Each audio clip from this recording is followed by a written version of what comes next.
Clash of Champions right here, feeling like a kickoff pay-per-view match, but it was pre-show. We had it for the United States Championship. Cedric Alexander didn't have the same outcome as we saw last go-around. It looked like he was going to capture it on the last match, but here he just didn't have a chance. He got him with the Styles Clash outside, brought him back in, got him with another Styles Clash to retain the U.S. champ.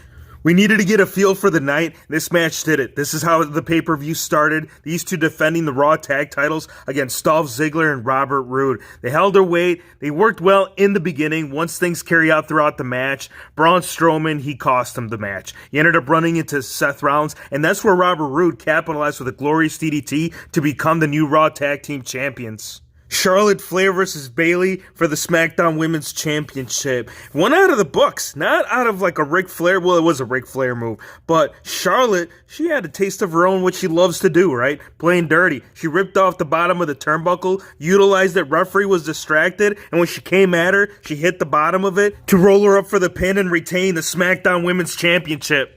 SmackDown titles, Xavier Woods and Big E defending it against Revival. Shattered Machine, I would be okay if we put on a Shattered Machine compilation. Let's do a highlights and have the Revival top priority in that video, and that's what happened. Shattered Machine to Big E to the outside, get them all out. Then they started double teaming right here on Xavier Woods, and by tap, submission, we crowned ourselves brand new tag team champions right here.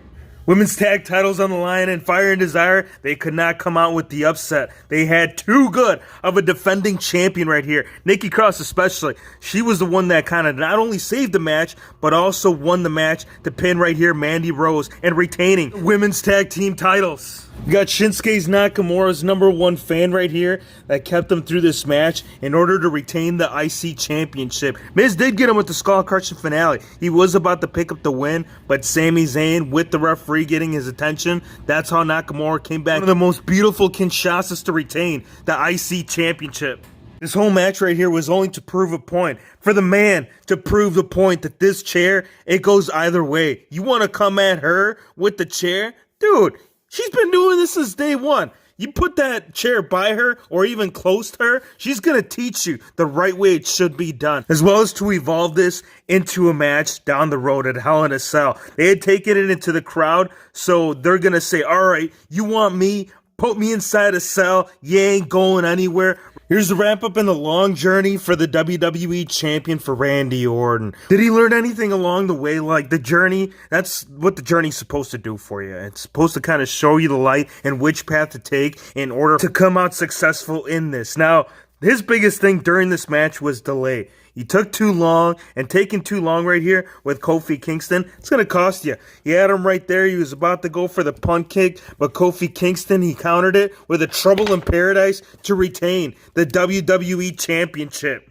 After getting through and watching this match from beginning to end, it did put my mind at ease. And the question that I want to know about Daniel Bryan, if there was still any kind of relationship between him and Rowan, well, I can assure you, at least from what we saw so far, yes, he wasn't there, but it doesn't necessarily mean that he's still out. I do think that he'll eventually come back into, but he's going to have a challenge, another man to be worried about, because Luke Harper, he made his return, and that's how they managed, that's how Rowan managed to capture the win. How many, Rollins? How many for him to feel like he belongs here in this match for the Universal Championship? It was 4.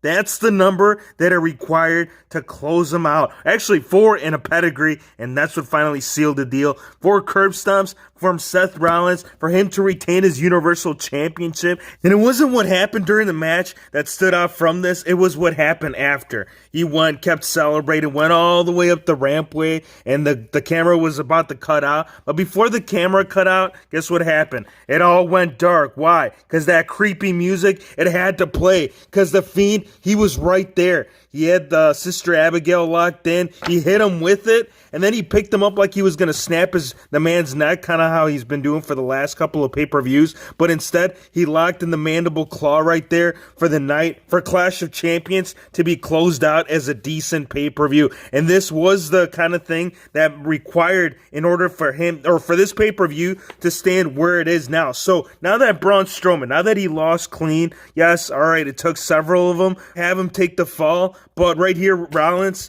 retains the championship. So now is it gonna go? Is it gonna lead into that triple threat at Hell in a Cell? Or is it just gonna be one-on-one right here? The Fiend versus Seth Rollins. Give me your thoughts. How do you guys feel about the pay-per-view? Was it okay? Was it decent? Was it great? Let me know in the comments. Would love to hear as to what you thought of this main event or any other match from tonight. Hope you guys enjoyed the video. Be sure to hit the subscribe button if you're new to the channel, and we'll see you on the next one.